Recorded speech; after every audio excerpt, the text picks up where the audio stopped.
Nos intervenants, s'il vous plaît. Marie-Pierre Kahn, Steven Le Pallec, Guillaume Raoult, Marielle Audouin-Zucconi.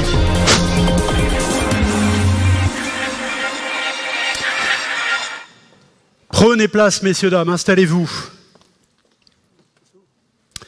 Marie-Pierre Kahn, vous êtes manager des accréditations et certifications chez Socotec Certification Internationale. À côté de vous, Marielle Audouin-Zucconi, directrice qualité de Russe, 7 résidences services seniors ouvertes en France avec SAD intégré et 6 autres ouvriront cette année. Guillaume Raoult, directeur général de Vivalto Vie, EHPAD et résidences services, 85 résidences, dont 35 en France, comprenant 5 résidences services. C'est bien ça, Guillaume? On y est à peu près? Très bien. Et puis comment ne pas souligner quand même que nous avons ici, en la personne de Guillaume, un vainqueur de la Coupe Davis en 1996, l'équipe de France, tennis. Ah oui. Qui était le capitaine cette année-là? C'était qui? C'était Plunois? C'était celui dont on fête les 40 ans de la victoire. Ah, c'était Noix encore. C'était Noix, oui. Bravo. Ouais. Bon. Merci de me le rappeler. Très bien. Non, mais le coup droit, il est bon toujours? Oui, ça... Non, il est plus là. Ok, perdu. Bien. Et puis enfin, Steven Le Pallec, fondateur de Widoxa, tiers de confiance pour collecter et publier les avis des personnes âgées en résidence ou à domicile et de leurs proches, ainsi que des salariés. Et Widoxa existe depuis 5 ans. C'est bien ça, Steven. Vous n'avez pas gagné quelque chose, un championnat, non? Non, pas de tennis ou autre, non. Bien, merci à tous les 4 d'être là. Je vais rappeler en préambule l'engagement numéro 1 dans la charte. Évaluer et améliorer la qualité de vie, de soins et des personnes âgées avec la création d'un dispositif d'évaluation de l'expérience client avec un organisme extérieur spécialisé. Voilà. On y est en plein. Marie-Pierre Kahn, je commence avec vous. Socotec Certification Internationale est un OTI, donc organisme tiers indépendant, pour venir contrôler que les engagements soient respectés. Vous avez donc travaillé avec le comité de pilotage quand il s'est agi de bâtir ce référentiel de qualification. Tout à fait. Expliquez-nous un peu comment ça s'est passé. Eh bien, nous avons intégré le comité de pilotage au moment où le CINERPA a décidé de s'entourer d'un organisme tiers indépendant. Et donc ça, c'était une grande chance qu'on ait pu se joindre à eux, parce que souvent, quand on fait ce genre de travail, on part d'une feuille blanche. Et là, c'était pas le cas. D'une part, parce que nous avions la charte. Donc ça, c'était un élément de départ qui était très important, qui nous a beaucoup aidés. Et d'autre part, on avait une équipe qui était déjà en place, qui était imprégnée de la charte et qui a participé avec nous à l'élaboration du référentiel. Donc vous avez retraduit la charte en exigence. Absolument, nous avons fait un travail de reformulation. Bien, alors le dispositif se concentre sur les moyens, mais il y a une exigence de moyens, oui, mais pas de résultats. Non. Est-ce que ça peut changer ? Alors ça peut changer si on passe à un dispositif de certification, comme en a parlé le président du CINERPA en introduction. La certification, c'est une exigence de résultat qu'on recherche. La qualification, c'est une exigence de moyens. Donc les établissements qui vont se soumettre au dispositif de qualification vont prouver qu'ils ont l'aptitude à s'engager comme le définit la charte. Oui, parce que alors il faut expliquer, qu'on comprenne bien de quoi il s'agit. Il y a différentes façons de contrôler que les engagements sont respectés, et le CINERPA a choisi un dispositif de qualification documentaire. C'est ça. Alors ça veut dire quoi ? Alors ça veut dire qu'on va demander aux établissements de monter un dossier avec des documents, et ces documents sont des preuves documentées que les engagements sont suivis. Voilà. Si on va demain vers la certification, on enverra un auditeur qui passera une journée, 2 journées, je ne sais pas, ce sera à définir, avec l'équipe de l'établissement qui pose sa candidature au dispositif de certification, et qui procédera à des interviews, à des observations au sein de l'établissement. Donc vous avez maintenant vos établissements test. Oui. Vous les avez, très bien. Et vous pouvez maintenant donc proposer le dispositif de qualification à tous les adhérents du CINERPA. Absolument. Bien.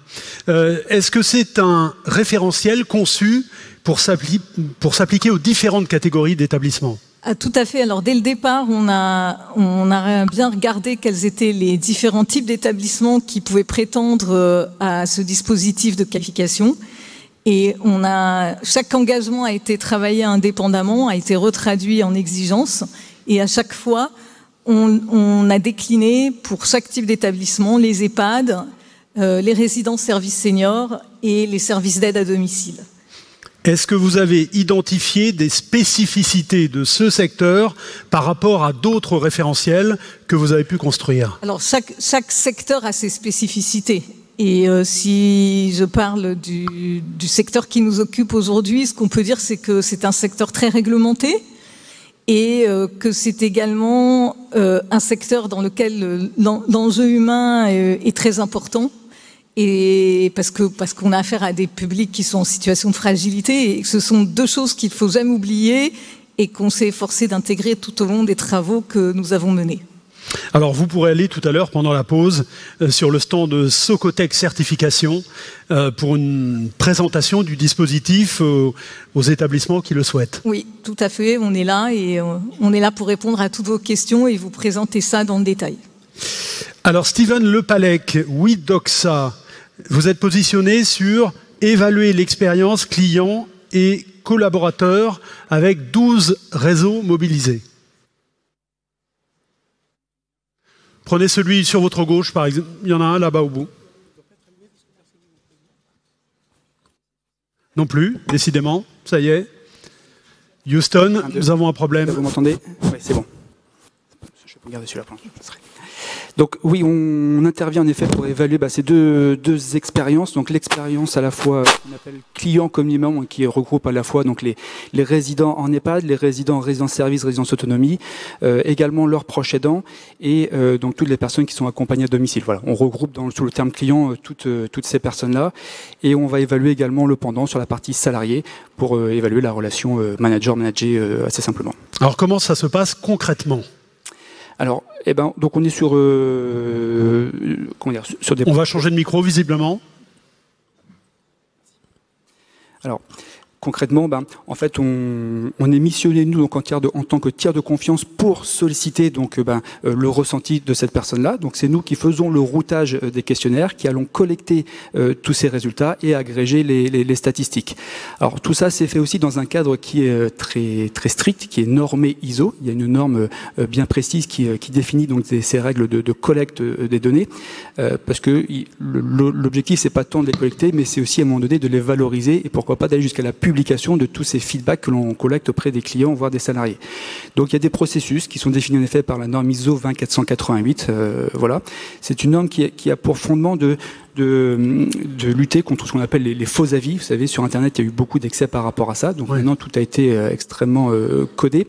Et donc, pour lutter contre les faux avis, il y a un enjeu de traçabilité et donc de savoir qui a répondu et de pouvoir attester que c'est bien un vrai résident, un vrai proche aidant qui a répondu. Donc nous, notre rôle, c'est d'organiser tout ça pour organiser toute la traçabilité autour de ces réponses et après d'organiser la publication si on va jusqu'à la publication.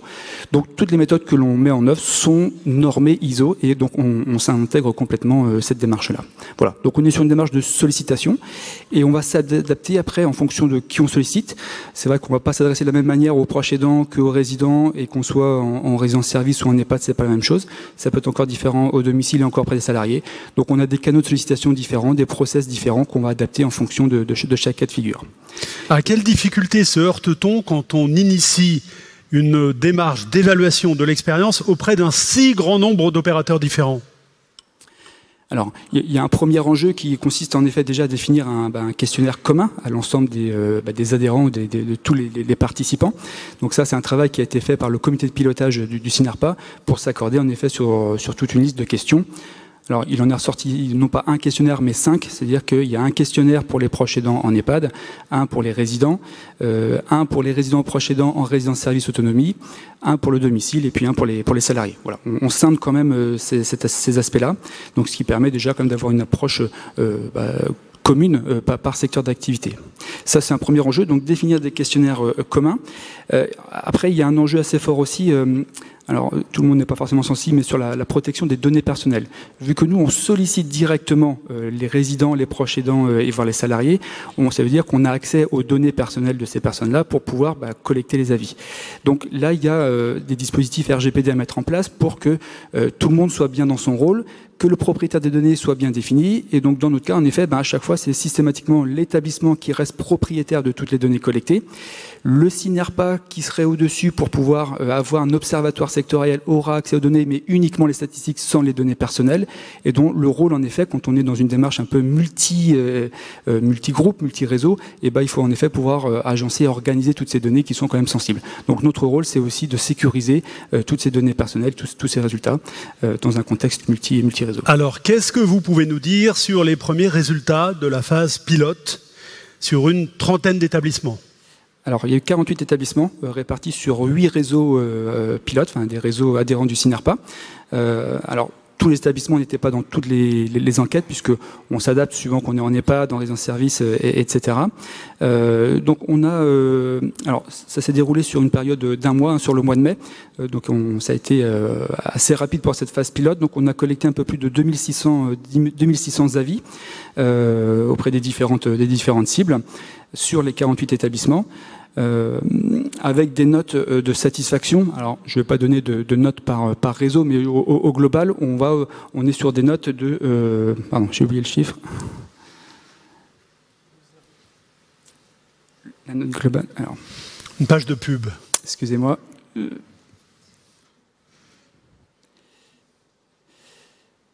Alors, je l'ai pas. Ça va de... Alors, nous, on raisonne sur des notes de 0 à 10. Donc, ça va de 7,7 pour le bas du classement. Et ça va monter jusqu'à 8,6 de mémoire pour les meilleurs. Voilà un petit peu la tranche dans laquelle se situent les notes en fonction du nombre d'avis que l'on va solliciter.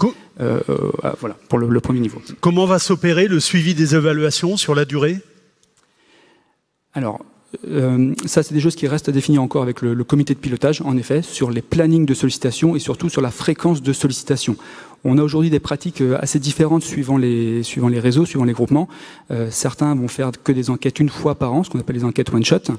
D'autres mettent en place des enquêtes récurrentes tout au long de l'année.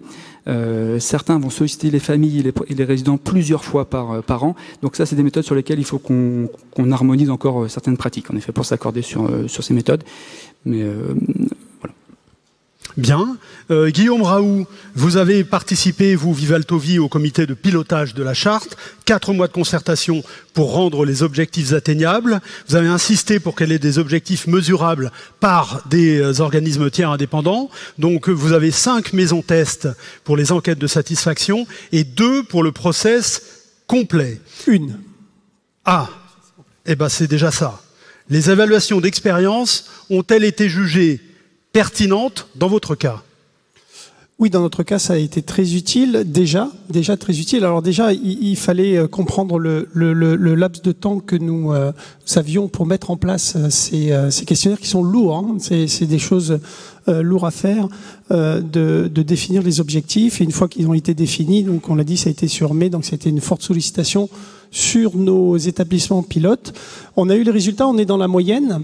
Ça veut dire que... Alors, il y a eu un échantillon, je ne sais pas, je ne suis pas un spécialiste, je ne sais pas si 48 établissements, on peut tirer déjà des conclusions, mais on est dans la moyenne. On a, sur 5 maisons, on en a une qui n'a pas les résultats qu'on escomptait. Donc, on sait qu'on a des choses à faire. Donc, c'est très intéressant. Alors, on le savait, hein, puisque on mène nous-mêmes ce genre de questionnaire dans nos maisons. La différence ici, c'est que les questions, ce n'est pas nous qui les posons, ce n'est pas nous qui récoltons les réponses, et ce n'est pas nous qui les interprétons. Et ça, c'est très très important, puisque selon la manière dont on pose la question. Est-ce que vous êtes heureux dans cet établissement? Si les réponses sont oui beaucoup ou oui énormément, on va avoir que des bonnes réponses et on va se féliciter d'avoir un établissement où tout le monde a envie d'être. Là, la garantie que l'on a, c'est que les questions, elles sont posées de manière totalement neutre, sans influence. Et c'est surtout ça, on parlait beaucoup de communication, c'est ça qu'il va falloir communiquer. Donc pour répondre directement à la question, on a beaucoup appris, on sait déjà où on va devoir beaucoup s'améliorer sur certaines maisons. Heureusement, les 4 autres sont largement à la hauteur. Ça ne veut pas dire qu'il ne faut pas progresser, il faudra toujours progresser, se mettre des objectifs toujours un petit peu plus haut, mais c'est le but de la charte. On a essayé donc au COPIL de mettre des objectifs mesurables, c'était une obligation, ambitieux pour nous tirer vers le haut, mais suffisamment raisonnable pour pouvoir atteindre ces objectifs et encourager le plus d'adhérents à rentrer dans le train. Une fois que le train sera parti, il faudra être encore plus ambitieux. Il faudra trouver d'autres idées, aller certainement vers la certification, qui est l'étape d'après. Nous-mêmes, nous avons pris la direction de l'entreprise à mission, on en parle beaucoup. C'est que il y a longtemps, c'était fin 2021, on a décidé d'aller vers l'entreprise à mission, le statut d'entreprise à mission. On a adopté notre raison d'être l'année dernière, on devrait devenir entreprise à mission cette année. Donc tout ça est une logique, c'est beaucoup d'outils très importants qui donnent du sens. On l'a vu qu'on a discuté, on a expliqué dans nos maisons ce que nous allions faire. Ça part de nous, c'est nous qui mettons cette énergie, mais elle doit être reprise, cette énergie, dans les maisons, puisque ce sont les gens du terrain qui vont être les acteurs. Ce sont eux qui vont mettre en place dans les actes l'idée qu'on a lancée. Nous, le plus simple, c'est de lancer l'idée. C'est facile, de dire tiens, on va faire ça. Mais toute la responsabilité, elle est pour ces gens-là. Et on a eu énormément d'écoute et on a eu beaucoup de candidatures spontanées pour faire partie du pilote. Mais surtout, on sent sur le terrain des gens qui, enfin, on va pouvoir expliquer ce qu'on fait, on va pouvoir expliquer comment on le fait, ce sera opposable. Mais alors, qu'est-ce que vous faites concrètement chez vous, chez Vivalto, puisque vous dites qu'il faut la faire vivre sur le terrain, la charte. Il faut la faire vivre au local. Qu'est-ce que vous faites, vous ? Alors, ce qu'on fait, c'est qu'on a déjà présenté, on a fait beaucoup de réunions. Alors, on avait un petit peu d'avance par rapport à certains, c'est qu'on avait entrepris le process de l'entreprise à mission. Donc, dans ce cadre-là, nous avions déjà beaucoup communiqué sur nos objectifs, sur notre raison d'être, la responsabilité que c'est que de mettre sa raison d'être dans ses statuts. Elle est opposable au tiers, donc on en est le garant et on doit... chaque action que l'on fait au sein de la société doit être dans le sens de notre raison d'être. Donc on avait déjà beaucoup communiqué dans ce sens. Donc là, ça a été une piqûre de rappel. Et donc tous nos actions, nos réunions, quand on rencontre, je me déplace sur le terrain, c'est de mettre toutes nos actions sous le prisme de la charte, de la RSE, puisque ça se lie bien également. Et donc c'est un travail qu'on avait commencé et qu'on continue avec la charte, mais qui doit être permanent. Ça doit, alors je ne sais pas si c'est pas provocateur de parler du ruissellement, parce que le ruissellement c'est parfois mal perçu, ou alors on pense que ça marche pas, mais c'est exactement ça. On influe l'énergie et les actes sont faits sur le terrain. Bien. Marielle Audouin-Zucconi, donc je rappelle que vous êtes la directrice qualité d'Eurus. Alors, résidence service senior OUSAD, vous teniez à rappeler que vous êtes déjà soumis à un certain nombre de référentiels, et vous allez nous les montrer d'ailleurs. Tout à fait. Donc en fait, moi, je vais vous exposer ma vision de directrice qualité d'un petit groupe de RSS avec SAD intégré. Ma première réaction, ça a été la méfiance, puisque c'est encore une évaluation de plus. Voilà les différentes évaluations qualité déjà qui existent. Donc tout à fait, il y a l'auto-évaluation sur la charte qualité SAP qui est obligatoire tous les 2 ans. On a le label VISEA tous les 4 ans pour les RSS. On a maintenant l'évaluation externe obligatoire sur la partie SAD tous les 5 ans. Et on aura cette charte d'engagement du CINERPA tous les ans. Il peut y avoir aussi d'autres certifications diverses et variées que les RSS peuvent avoir. Et vous allez nous montrer à présent, car vous êtes un peu critique, hein, Marielle Audouin-Zucconi. Donc dites-nous un peu, pointez pour nous les avantages et les inconvénients, selon vous, de certains des 10 engagements de la charte. Donc tout à fait, face à ça, je me suis dit, quels sont les avantages et les inconvénients de cette charte d'engagement du CINERPA? Alors, comme vous le voyez à l'écran, il y a quand même plus d'avantages que d'inconvénients. C'est une bonne nouvelle. Sur l'engagement 1 et 2, enquête de satisfaction pour les résidents, proches et salariés, eh bien, l'avantage, c'est qu'on va arrêter notre enquête en interne pour les résidents. Mais par contre, au niveau des salariés, peut-être qu'on aura un doublon d'enquête avec notre enquête interne. On a encore une incertitude sur les proches pour les résidences services seniors que nous n'interrogeons pas actuellement. Donc voilà pour l'engagement 1 et 2. L'engagement 3 sur l'alimentation, eh bien, l'avantage, c'est que ça va permettre de valoriser les efforts qui sont déjà réalisés sur l'alimentation en résidence. Par contre, l'inconvénient, c'est qu'il va falloir entraîner notre prestataire avec nous sur ce sujet. L'engagement numéro 4, risque de maltraitance, eh bien, ça va permettre de valoriser les actions déjà menées aussi dans nos résidences. L'engagement numéro 5 sur la raison d'être, ça va permettre aussi de valoriser les groupes qui ont déjà une raison d'être. Et puis l'engagement numéro 6, implication des parties prenantes. Là aussi, en RSS, nous avons quelques interrogations encore sur les critères d'évaluation. Qui seront nos parties prenantes? Ce ne sera peut-être pas les mêmes que celles des EHPAD. L'engagement numéro 7, publication des indicateurs de la charte. Eh bien là, on a une comparaison possible entre concurrents, du coup, c'est juste une remarque. L'engagement numéro 8, sur la recherche, ça obligera à développer des projets de recherche dans chaque groupe. Et enfin, l'engagement numéro 10 sur le bilan carbone et la trajectoire carbone, ça permettra aussi de valoriser les groupes qui font déjà un bilan carbone. Guillaume Raoult, c'est une lecture qui vous semble intéressante? Je vois pas les inconvénients en fait, parce que les 3 inconvénients listés, pour moi, ce sont... si on pouvait les remettre, je sais pas, mais le premier doublon avec des enquêtes internes, c'est-à-dire on a la possibilité avec Widexa de plugger nos propres questions, parce que c'est quelque chose qu'on a bien au COPIL, qui est venu en premier dans les discussions, à savoir on a déjà nos enquêtes internes. L'idée c'était vraiment, et ça c'est l'obligation, hein, la charte doit aller au-delà du réglementaire, par définition. On doit aller au-delà de ce qu'on est obligé de faire. On est obligé de faire des enquêtes de satisfaction. Là, on les fait faire par quelqu'un qui a un agrément et qui est réputé être neutre. Donc, on peut plugger nos questions, nos propres questions, justement pour pas multiplier. Et d'ailleurs, je ne sais pas quelle est la préconisation, mais au-delà de 2 enquêtes par an, ça devient... on a un taux de réponse qui devient faible et ce n'est plus pertinent.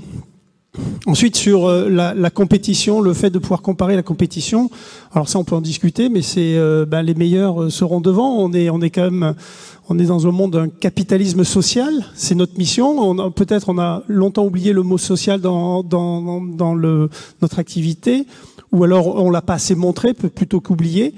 Il va falloir le montrer maintenant et montrer qu'on est bon. Donc je suis pas très inquiet à la lecture de cette grille.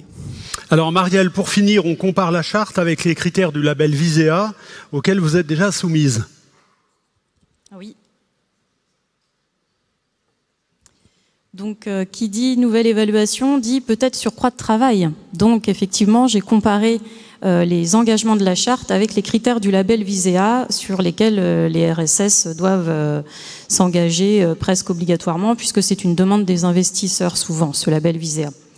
Donc en fait, on voit que sur 4 critères du label Visea, en fait, ils sont bien repris dans les engagements. Donc il n'y a pas vraiment en fait de surcroît de travail. La charte d'engagement va un peu plus loin sur certains critères, mais on est plutôt rassuré sur ce point. Alors on précise que vous avez participé à 2 réunions du comité de pilotage de la charte, demandé quelques modifications, parce qu'on sait qu'il n'y a pas de CVS en résidence service senior, mais un conseil des résidents. Et puis sur les engagements 1 et 2, vous attendez la grille d'enquête sur les proches, pour les ça proches, oui, tout à fait. Oui, oui, parce que On ne la fait pas en RSS, Absolument, contrairement aux EHPAD. On ne fait pas d'enquête de satisfaction auprès des proches, effectivement. Très bien, merci.